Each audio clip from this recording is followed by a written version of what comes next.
গল্প রহস্য পরিবারের সকলকে স্বাগত। আশা করি সবাই খুব ভালো আছেন। আজ আমরা শুনব গজেন্দ্র কুমার মিত্রের লেখা ভৌতিক গল্প সস্তার বাড়ি। আমাদের এই পরিবেশনাটি ভালো লেগে থাকলে অবশ্যই সাবস্ক্রাইব করে ও বেল আইকনে ক্লিক করে আমাদের পাশে থাকুন। লাইক বাটনে প্রেস করে আমাদের চ্যানেলকে সকলের মাঝে ছড়িয়ে দিতে সাহায্য করুন। তাহলে চলুন শুনে আসি গজেন্দ্র কুমার মিত্রের লেখা ভৌতিক গল্প সস্তার বাড়ি।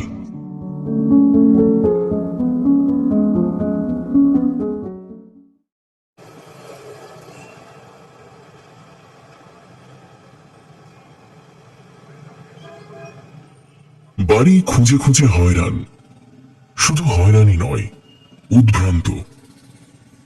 এমন সময় কল্যাণ এসে খবর দিলে উত্তর কলকাতায় একটা বাড়ি আছে, দোতলা বাড়ি, উপরে নিচে চারখানা শোবার ঘর, রান্না, ভাড়ার, এছাড়া তেতলায় একটা চিলে কোঠা, মাত্র 55 টাকা ভাড়া। কত? তীক্ষ্ণ কণ্ঠে প্রশ্ন করে বিজয়। নিশ্চয়ই 155 বলতে গিয়ে কল্যাণ ভুল করেছে, শুধু 55 বলে ফেলেছে। কল্যাণ কিন্তু আবারও বলে 55, শুধু 55। রাজি আছো উত্তরে যেতে? উত্তরে কেন, জমির দক্ষিণ দরেও যেতে বিজয়ের আপত্তি নেই। এমনই ওর অবস্থা তখন, কোথাও একটা আশ্রয় পেলেই বাঁচি। নিচের দুটি ঘর নিয়ে এসে থাকি, ভাড়া 50। সেটাকে বাড়াতে না পেরে বাড়িওয়ালা তাকে তাড়াবার জন্য এমন সব কৌশল অবলম্বন করেছে যে এক মুহূর্ত সেখানে থাকাও সমস্যা। ওরা উঠে গেলে নাকি সে 75 টাকা ভাড়া পাবে ওই দুখানা ঘরের। তা পাক, কিন্তু তার জন্য মানুষ এত অভদ্র হতে পারে? বিজয় বাড়ি খুঁজছে প্রাণপণে, বাড়ি পেলেই উঠে যাবে, এই কথাটা তিনি কিছুতেই বিশ্বাস করতে প্রস্তুত নন। তারা উপরে থাকে, ওরা নিচে। সুতরাং ছোটখাটো অসংখ্য এমন অত্যাচারের সুযোগ তাদের আছে যা নিয়ে নালিশ মোকদ্দমা তো করা যায় না, 5 জনের কাছে বলতে গেলেও উপহাসাস্পদ হবার সম্ভাবনা। যারা ভুক্তভোগী নয় তারা সে দুঃখ বুঝবে না। আর তাছাড়া ছাপোষা কেরানি লোক 12 মাস মামলা মোকদ্দমা করারই বা সময় কই? ঝগড়াঝাটি করতেই বিরক্তি বোধ হয়, ক্লান্তি আসে। কিন্তু সে যাক, কল্যাণ বলে কি 55 টাকায় গোটা বাড়ি এই বাজারে? পাগল নাকি ও? গত 1.5 মাস 2 মাস বিজয় কম করে অন্তত 150 বাড়ি দেখেছে। চোরকুঠুরির মতো দুখানা ঘর যার আছে, সে যদি বা দয়া করে 100 টাকা না চায় তো 80 চাইবেই। তাও তার না আছে জল, না আছে পায়খানা। 36 ঘর ভাড়াটের জন্য হয়তো একটি কল এবং একটি মাত্র পায়খানা। এমনও আছে যারা বলে দেয় বিপদ আপদ হয় সে আলাদা কথা, তা নইলে মোটামুটি জল আপনাদের রাস্তার কল থেকেই আনতে হবে। আবার ভাড়া যদি একটু কম হয়, 65-70-এর ধাক্কা যা, সে মনুষ্য পাশের অযোগ্য। দিনের বেলা আলো জ্বালতে হয়, ভিজে স্যাঁতস্যাঁত করছে। কলতলা পায়খানার পাশের ঘর হয়তো এমনি সব জোটে। দক্ষিণ কলকাতার বাড়িগুলো এত পুরনো নয় বলেই ওর এইদিকে ঝোঁক, নইলে উত্তরে আর আপত্তি কি? সে সন্দিগ্ধ কণ্ঠে বলে 55 টাকায় একখানা গোটা বাড়ি? কিরকম বাড়ি রে? কল্যাণ একটু বিরক্তই হয়। হাতে পাঁজি মঙ্গলবার বাবা, একবার দেখে নেই পারো? তোমার তো দুখানা ঘরের দরকার, যদি ড্যাম্প হয় নিচের ঘরগুলো নাই ব্যবহার করলে। তা বটে, চলো এখনই দেখে আসি। কিন্তু এ খবর কে দিলে? কল্যাণ বললে এই আত্মীয়দের মধ্যেই, আমার পিসেমশাইয়ের এক ভাগ্নি জামাইয়ের কাকার বাড়ি। কল্যাণের আত্মীয়তাবোধের সঙ্গে বিজয়ের বহুদিনের পরিচয়। সে আর বৃথা বাক্য ব্যয় করলে না, শুধু গম্ভীরভাবে বললে তাহলে তো আপনা আপনার মধ্যেই জানাশোনা, চলো বেরিয়ে পড়ি। কিন্তু বাড়ি দেখে আরো অবাক হলো বিজয়। শ্যামবাজারের মধ্যেই বাড়ি, খুব পুরনো নয়, নিচের ঘরগুলোতেও বাস করা যায় স্বচ্ছন্দে, জল কল সব সুবিধে, দিব্যি বাড়ি।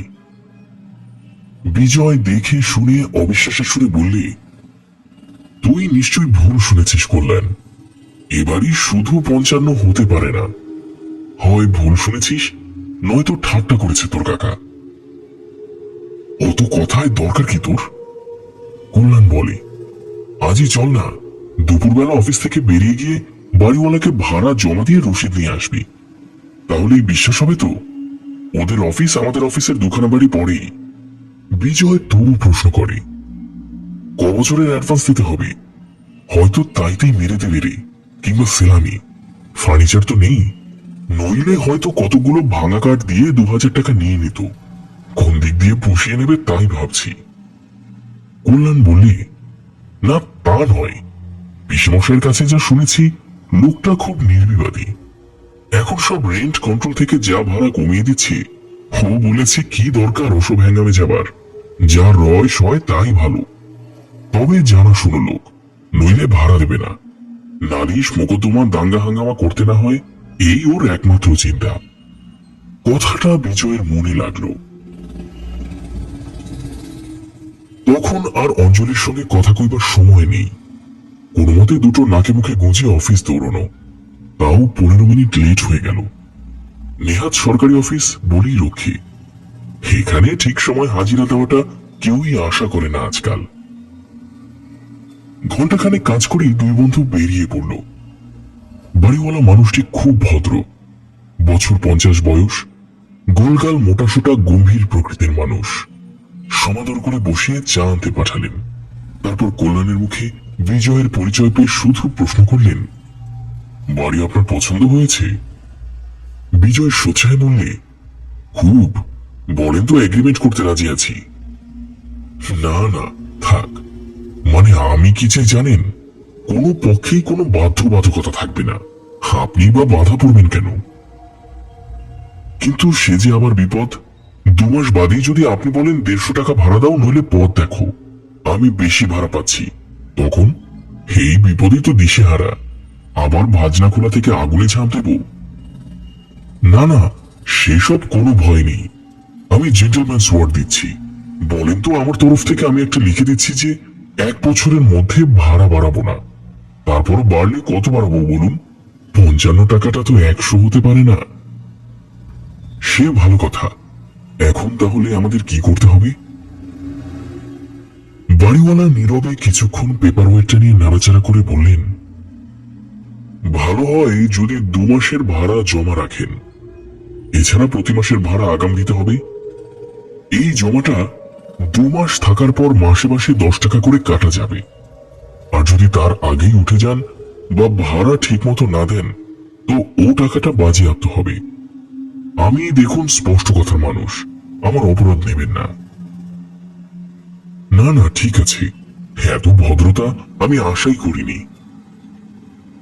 বিজয় পকেট থেকে চেক বই বার করে তখনই 165 টাকার চেক দিয়ে রসিদ নেয়।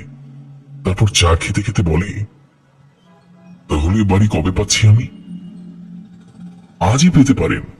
শেষ ভাড়াটে চলে যাওয়ার পর চুনকাম করিয়ে দিয়েছি। আবার যদি দরকার হয় তো করিয়ে নিতে পারেন, আমি খরচ দিতে পারি।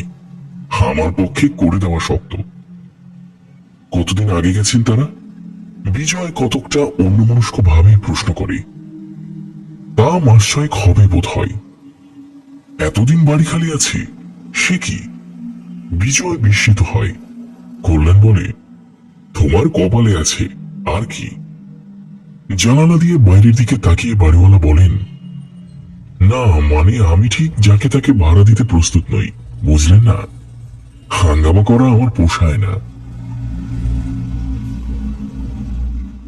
বিজয় বিজয় গর্বে রসিদখানা অঞ্জলির চোখের সামনে মেলে ধরে বললে, বাড়ি তৈরি, এখন কবে উঠবে বলো?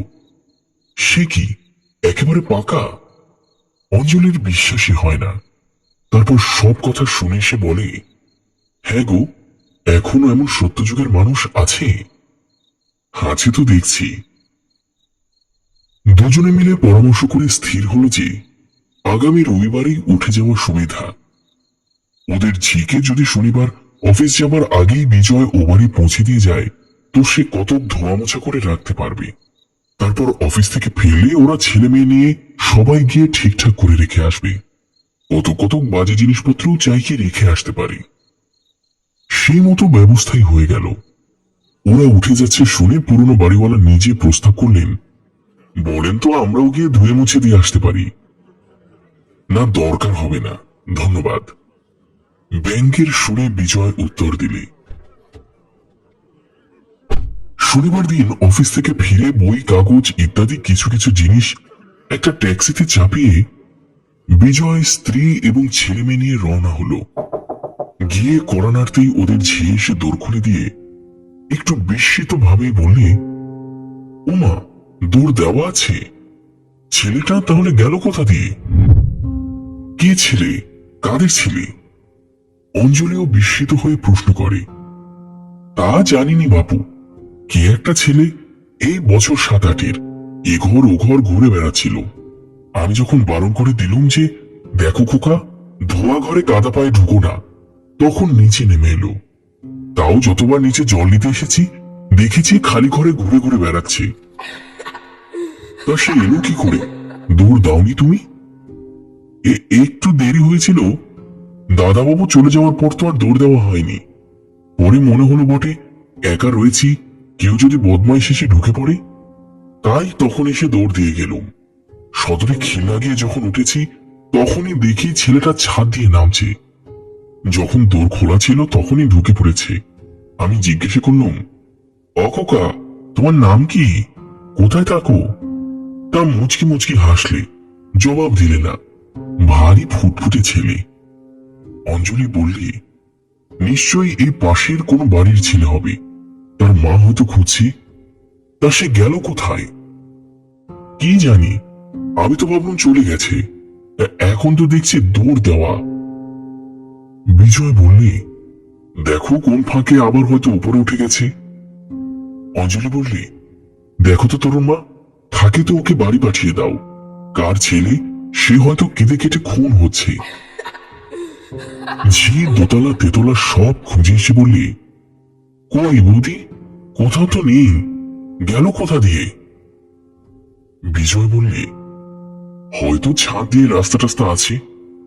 তাহলে তো বিপদ, এতটুকু ছেলেই যদি যেতে আসতে পারে তাহলে তো অন্য লোক সহজেই পারবে।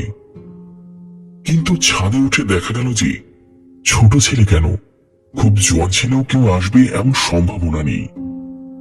একদিকে গলি, অপর 3 দিকেই উঁচু উঁচু বাড়ি, আসা যাওয়ার পথ নেই। তখন সকলেই মুখ চাওয়াচাওয়ি করল। অঞ্জলি বললি, নিশ্চয়ই কোথাও ঘাপটি মেরেছিল, এখন আবার আমরা যখন ওপরে খুঁজছি তখন পালিয়েছে। তাও অবশ্য হতে পারে, সদর দূরের কপাট ভেজানোই ছিল। পরের দিন সকাল করে খাওয়া দাওয়া সেরে দুপুরের মধ্যেই এ বাড়িতে সবাই চলে এলো মালপত্র লরিতে বোঝাই করে। ওরা ট্যাক্সিতে করে আসবার সময় হাতিবাগান থেকে অঞ্জলির মা আর ছোট বোন মিনুকে তুলে এনেছিল। মা সব গোছগাছ করে দিয়ে বিকেলের চা খাবার করে খাইয়ে সন্ধেবেলা চলে গেলেন। মিনু রইল।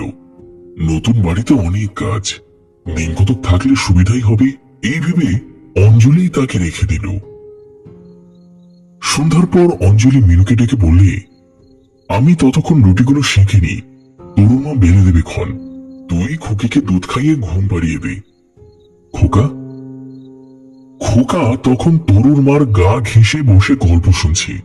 সে বললে, আমি এরই মধ্যে শুতে যাব বুঝি? বাড়ি 8টায় খাবো, তারপরে তো ঘুম। মাসি কিচ্ছু জানে না। তোমার বুঝি আজ নতুন বাড়ির অনারে পড়াশোনা সব ডকে উঠল খোকন? অঞ্জলি হেসে উঠল। বাবা তো পড়াবে, বাবা কোথায়? কি সব খুচরো জিনিস কিনতে বিজয় বাজারে গিয়েছিল। মিনু খুকির দুধ গরম করে নিয়ে তাকে কোলে করেই উপরে চলে গেল। দুধ খাইয়ে আলো নিভিয়ে দিয়ে সে বিছানায় বসে খুকিকে ঘুম পাড়াতে শুরু করেছে। এমন সময় দেখল ঘরে গুটগুট করে ঢুকছে একটি ছোট ছেলে। খোকনেরই বয়সী হবে, তবে খোকন নয়। এ ঘরে আলো নেই, কিন্তু বাইরের বারান্দায় আলো জ্বলছে, তারই আভাতে বেশ দৃষ্টি চলে। ছেলেটি একেবারে ওর কাছে এসে দাঁড়ালো। দুটো হাত বেশ করে ছড়িয়ে খাটের কানাটা ধরে হাসি হাসি মুখে চেয়ে রইল মিনুর মুখের দিকে। মিনু তখন খুকিকে কোলে শুয়ে প্রাণপণে চাপড়াচ্ছে আর গুনগুন করে গান গাইছে।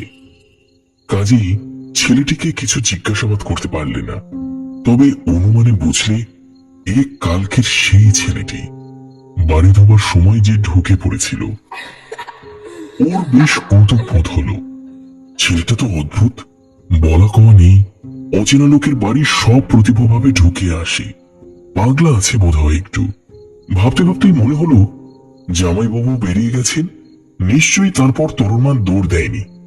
দেখো দেখি কি অন্যায়, এমনি ভাবে অন্য লোকও তো ঢুকে পড়তে পারে। খানিকটা চাপড়াবার পর খোকের চোখ দুটো যেমন একটু বুঝে এসেছে। মিনু সামনের দিক ঝুঁকে চুপি চুপি ফিসফিস করে বললে, ও খোকা, তোমার নাম কি? কোন বাড়িতে থাকো? ছেলেটা উত্তর দিল না, মুচকি মুচকি হাসতে লাগলো শুধু। মিনুরও আর বেশি কথা কইতে ভরসা হলো না, পাছে খুকি উঠে পড়ে। খানিক পরে খোকের ঘুমটা আর একটু গাঢ় হতে তাকে সন্তর্পণ তুলে বিছানায় শুয়ে দিলে। সে সময় ওকে ছেলেটার দিকে পেছন ফিরতে হয়েছিল, কিন্তু সে 1 মিনিটের বেশি নয়। তারপর ফিরে আর ছেলেটাকে দেখতে পেলে না। মিনু তাকে ধরবার জন্য তাড়াতাড়ি উঠে বারান্দায় এলো, সেখানেও সে নেই। ছাদের দিকে উঁকি মেরে দেখলে সিঁড়ির দরজা বন্ধ, পাশের ঘরেও কেউ নেই। নিশ্চয়ই নিচে গেছে। সে নিচে নামছে, এমন সময় কটকট করে সদরের কড়া নড়ে উঠল। সঙ্গে সঙ্গে বিজয়ের ডাক, খোকন। মিনুই গিয়ে তাড়াতাড়ি দৌড় খুলে দিল। তারপর আবার বন্ধ করে দিয়ে ভেতরে এসে তরুর মাকে জিজ্ঞাসা করলে, তরুর মা, তখন জামাইবাবু যাবার কত পরে দৌড় দিয়েছিলে? ও মা, কি বলছো গো? আমি তো ওনার সঙ্গে গিয়ে দৌড় দিয়ে এলুম। বিজয়ও সায় দিলে, হ্যাঁ, আমি ডেকে নিয়ে গেলুম যে, নতুন পাড়া, কিছু কি বলা যায়? কেমন লোক সব, চোর ছ্যাচোর আছে কিনা জানি না তো। কিন্তু তাহলে সে ছেলেটা গেল কোথায়? কে ছেলে রে? অঞ্জলিও বেরিয়ে আসে। ওই একটা খোকা, খোকনেরই মতো হবে, কি আর একটু বয়স বেশি। খুকিকে যতক্ষণ ঘুম পাড়ালুম সমস্তক্ষণ আমার কাছে এসে দাঁড়িয়ে রইল। তারপর যেমন পেছন ফিরে খুকিকে শোয়াতে গেছি, কোথায় যে পালিয়ে গেল। ওকেই বোধহয় তরুর মা দেখেছিল সেদিন।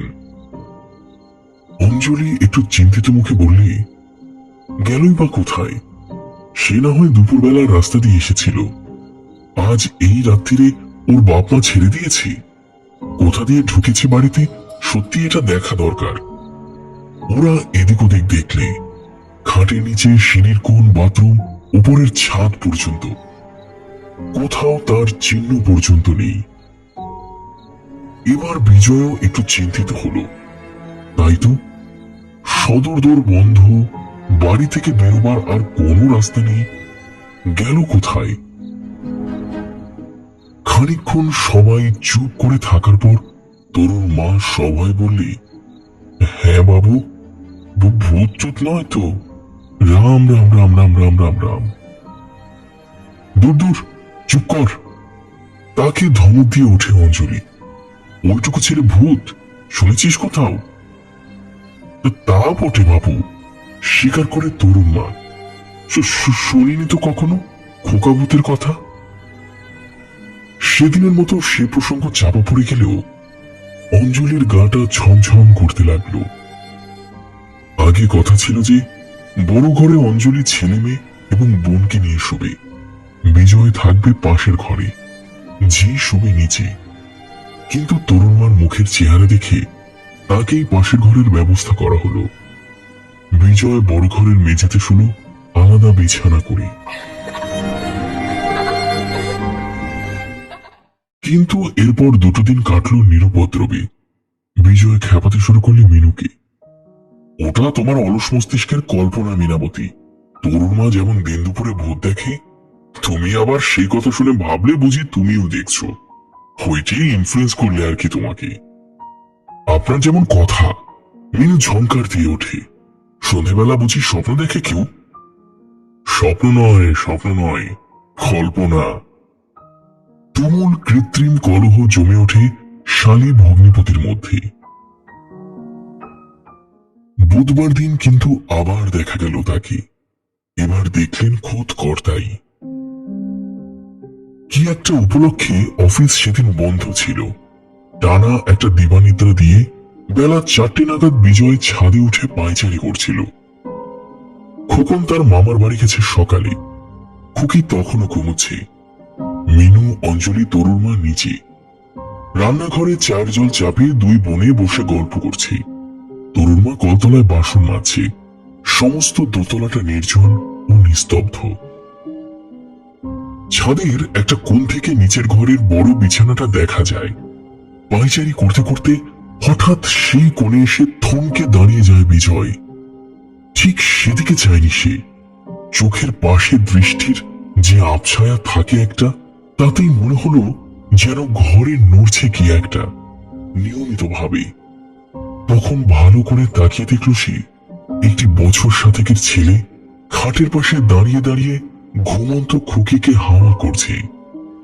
দিব্যি ফুটফুটে ছেলে, পরনে হাফ প্যান্ট, খালি গা। এক দৃষ্টে চেয়ে আছে সে খুকির দিকে। চোখের দৃষ্টিতে অগ্রজের সস্নেহ অথচ সকৌতুক ভাবটি ফুটে উঠেছে। ভালো করে তখনও এর পরিপূর্ণ অর্থটা মাথায় যায়নি। বিজয় কয়েক মুহূর্ত মুগ্ধ দৃষ্টিতে তাকিয়ে রইল। তারপরই সব ইতিহাসটা মনে পড়ায় ছেলেটিকে অতর্কিতে গিয়ে ধরবে বলে পা টিপে টিপে যতদূর সম্ভব দ্রুত গতিতে নেমে এলো। নিচে নামতে বড় জোর ওর 2 মিনিট গেছে সব শুদ্ধ, কিন্তু কই সে তো নেই। খুকি যেমন ঘুমোচ্ছিল তেমনই ঘুমোচ্ছে। তবে কি সেও স্বপ্ন দেখছিল কিংবা কল্পনা? মিনুকে যা বলেছে তারও তাই, কিন্তু না, ওই তো পাখাখানা পড়ে আছে। ওটা সাধারণত দেওয়ালের গায়ে পেরেকে আটকানো থাকে। তাহলে ছেলেটা গেল কোথায়? খাটের নিচে উঁকি মেরে দেখলে বিজয় পাশের ঘর, উপরের ছোট বাথরুমটা কোথাও তো নেই। আবার ছাদে উঠল, যদি অন্য দিক দিয়ে উঠে গিয়ে থাকে তার অলক্ষ্যে। না, তাও তো নেই। দৌড় বন্ধ করে নেমে এসে দোতলাটা আবার ভালো করে দেখল। তারপর একতলায় নেমে সিঁড়িতে এলো। রান্নাঘরে ওরা বসে কাপে চা ঢালছে। তরুণ মা বাসন ধুয়ে জমা করে রাখছে চৌবাচ্চার পাড়ে। পাশের ঘর দুটোরই কপাটে শেকল তোলা, সদর দরজা বন্ধ। হ্যাঁ গো, তাকে দেখেছ কেউ? কাকে গো? ওর গলার আওয়াজে বিবর্ণ হয়ে অঞ্জলি বেরিয়ে আসে। মিনুর হাত কেঁপে খানিকটা চা মাটিতে পড়ে যায়। সংক্ষেপে বিজয় সব কথা খুলে বলে। অঞ্জলি সবটা ভালো করে শোনবার আগেই ছুটে গিয়ে খুকিকে বুকে তুলে নিল। তারপর সবাই মিলে বাড়িটা তন্ন তন্ন করে খুঁজল, কিন্তু কোথাও তার চিহ্ন মাত্র নেই।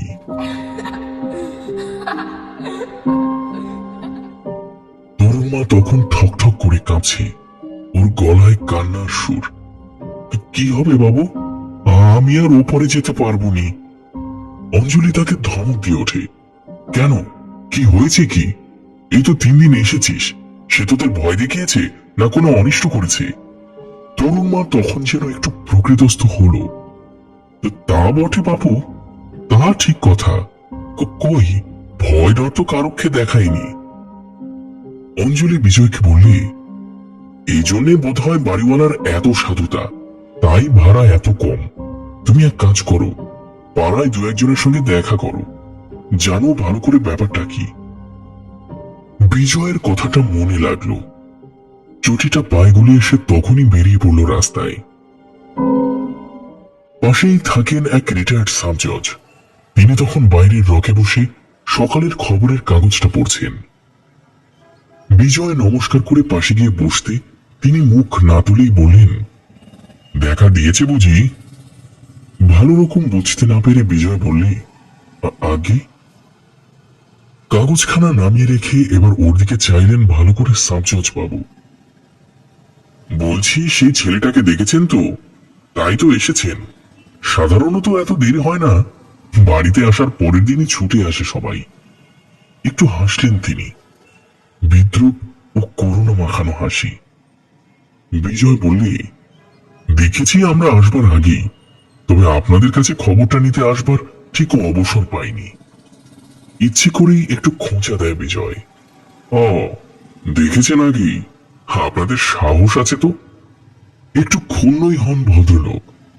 মজা এই, আপনারা একবারও ভেবে দেখেন না যে চারিদিকে যখন বাড়ির আকাল, তখন এত সস্তায় বাড়ি দেয় সে কি করে? আগে কেউ আসেন না আমাদের কাছে, তখন মরেই পড়ে না পাড়ায় এতগুলো লোক আছে। আসেন ঠকে, ঘা খেয়ে, ভয়ে ফ্যাকাশে হয়ে ছুটতে ছুটতে। কত তো দেখলুম, 3 দিনও কেউ থাকতে পারে না, আবার সেই পুরনো আস্তানাতেই ভাড়া বেশি দিয়ে ছুটে যেতে হয়। ক্লান্ত হয়েই যেন থামেন তিনি।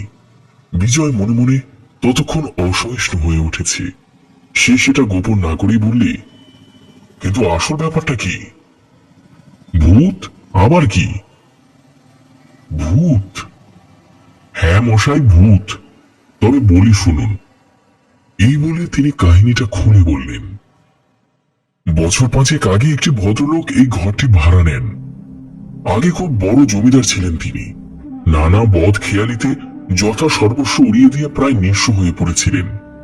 এখানে আসার পরই ওর স্ত্রীর কি ভারী ব্যারাম হয়। ডাক্তার ফাক্তার ডাকেননি, ভুগে ভুগে তিনি মরে গেলেন। নিয়ে দিয়ে রইল ওই ছেলে। দিন কতক ঝি রেখেছিলেন সেই রেঁধে দিত, অন্য কাজও করত, কিন্তু সে মাইনে পায় না, কতদিন থাকবে? তাছাড়া রান্না খাওয়ারও জিনিস থাকতো না অর্ধেক দিন। তখন কর্তা নিজেই একবেলা রান্না ধরলেন। বিকেলের জন্য কোনোদিন সেই ভাতই থাকতো, কোনোদিন বা মানে যেদিন পয়সা করে জুটত সেদিন হোটেল থেকে রুটি মাংস কিনে আনতেন। প্রায় মদে বোধ হয়ে ফিরতেন, ছেলেটাকে ঠেঙাতেন বেদন। আবার নেশা ছুটে গেলে খুব আদরও করতেন। 6টা হয়ে মরে গিয়েছিল ওই এক ছেলে শিবরাত্রির সলতে। উপার্জনের মধ্যে ছিল শুনেছি জুয়া খেলা। যেদিন কিছু মিলত সেদিনই মদের মাত্রা বেশি, যেদিন হেরে যেতেন সেদিন চুপচাপ। ছোট ছেলে একাই থাকতো বাড়িতে, উনি দৌড়ে চাবি লাগিয়ে বেরিয়ে যেতেন। আমাদের সঙ্গে কোনোদিন আলাপ পর্যন্ত করেননি। তবু আমি একদিন মশাই উপযাচক হয়ে বললুম, আমাদের কাছে রেখে যান না কেন ছেলেটাকে, সারাদিন তবু খেলাধুলা করতে পারে। আমার এক পাল নাতি নাতনি রয়েছে। ও হরি, মুখের উপর বললে কিনা ধন্যবাদ, দরকার নেই কিছু। যত সব বদ ছেলে আপনার বাড়ির, অত মিশলে ছেলে বিগড়ে যাবে। সেই থেকে আর কথা কইনি ওর সঙ্গে, ঘেন্না হতো। অত অভদ্র ছোট লোককে কি বলবো? ওর ছাগল ও যেদিকে পারে কাটুক। তারপর একদিন দেখি দিনেও তালা ঝুলছে। পরপর 3 দিন এমনই গেল। মনে করলাম বাড়িওয়ালা খুব তাগাদা করছে, তাই সরে পড়েছে কোথাও বাপ বেটায়। দিন রাতে তো পাওনাদাররা আসতো। একদিন বাড়িওয়ালা হইলেন, বললেন, জানেন কিছু খবর? বললাম, না মশাই, কিছুই জানি না। তবে হ্যাঁ, আমার স্ত্রী একদিন বলেছিল ছেলেটা কি ওর মধ্যে পড়ে রেখে যায়নি তো, মাতালের কাণ্ড। আমি উড়িয়ে দিলুম, দূর, তাই কখনো পারে? হাজার হোক বাপ। তবু কান পেতে শুনতুম, কোনো শব্দই হতো না। 4 দিন পরে লোকটা ফিরল একটা রিক্সা করে। খুব রোগা হয়ে গিয়েছে, চক্ষু কুটুরগত, হাত পা কাঁপছে। আমি তখন এই রকেই বসে গাড়ি থেকে নেমে কোনো মতে দরজার তালা খুলল। তারপর হঠাৎ জিজ্ঞাসা করলো, আজ তারিখ কত বলতে পারেন? আমি তারিখ বললুম। তখন বললে, আমি কতদিন আসিনি বলুন তো? তা 4-5 দিন হবে।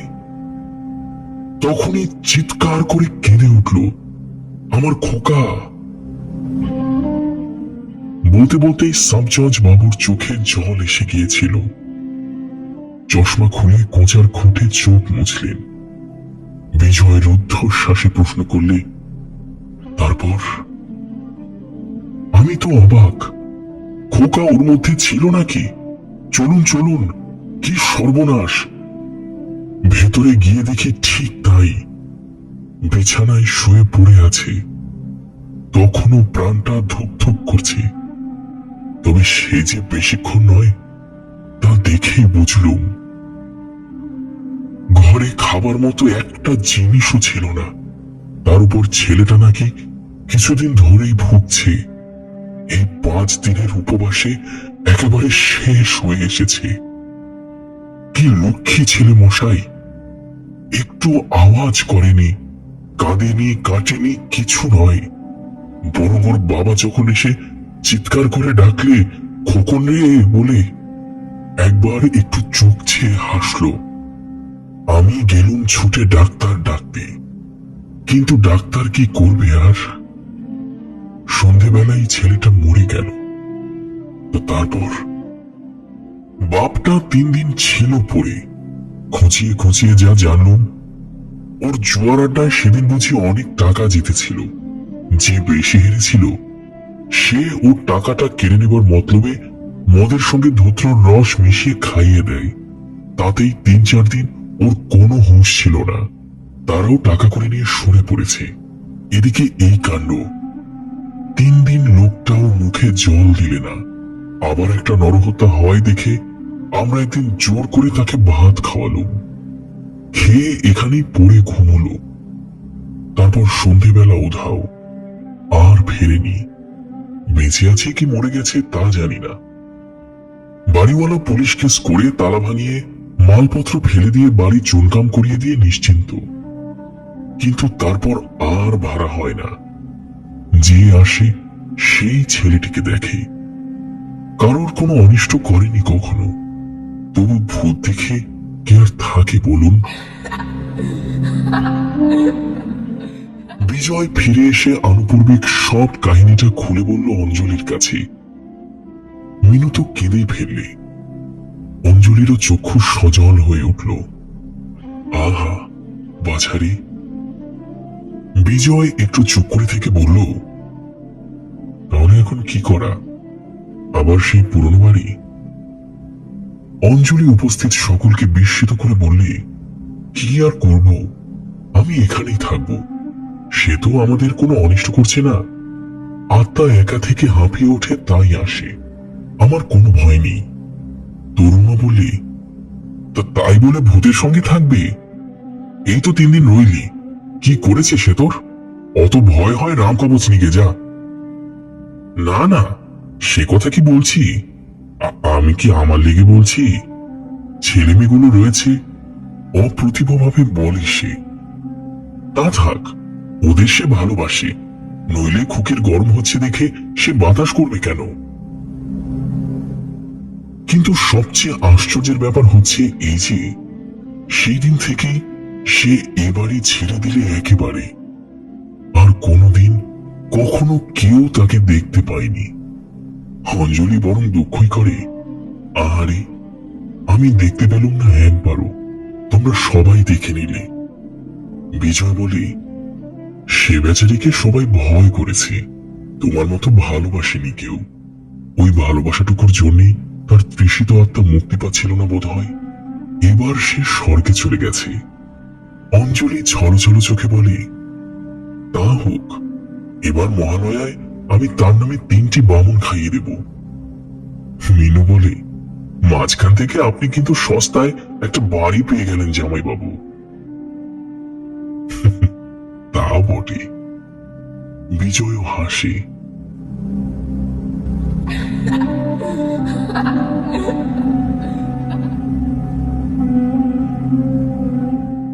আজ আমরা শুনলাম গজেন্দ্র কুমার মিত্রের লেখা ভৌতিক গল্প সস্তার বাড়ি। আমাদের এই পরিবেশনাটি ভালো লেগে থাকলে অবশ্যই সাবস্ক্রাইব করে ও বেল আইকনে ক্লিক করে আমাদের পাশে থাকুন। পরিবার, বন্ধু ও স্বজনদের সাথে শেয়ার করুন। প্রচুর বই পড়ুন, নিজে ভালো থাকুন, অন্যকেও ভালো রাখুন। অনেক ভালো। ধন্যবাদ।